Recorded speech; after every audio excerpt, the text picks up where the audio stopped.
Pernah tak bayangkan jagung yang manisnya tidak berkurangan walaupun dah 3 hari lepas tuai? Inilah keistimewaan Big Sweet SC832 daripada Crop Power. Jagung ni bukan biasa-biasa. Rasa manisnya tahan lama, tongkolnya pun besar dan berkilat. Cantik!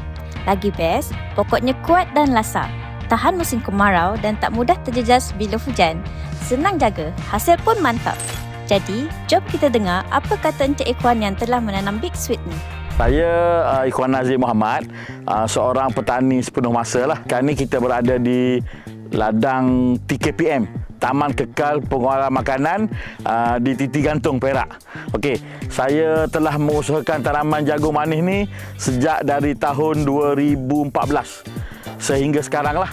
Dan saya mempunyai keluasan lebih kurang 25 ekar.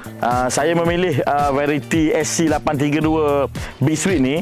Okey, yang pertama, pertumbuhan dia cantik. Memang germination 95% ke atas lah.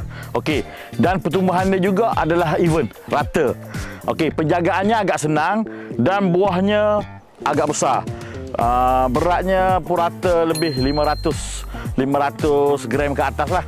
Dan dari segi ketahanan penyakit dan penjagaan memang mudah dan senang lah. Setakat hari ni variety 832 ni dia tahan hujan dan tahan penyakit. Apa yang saya boleh bandingkan antara variety SC832 Big Sweet ni dengan variety lain, di mana memang tak ada masalah untuk jual di pasaran. Memang permintaan untuk jagung daripada Crop Power ni memang tak ada masalah pasaran lah. Pemilihan variety ni, bila kita betul memilih variety, jadi pulangan tu dapatkan petani balik.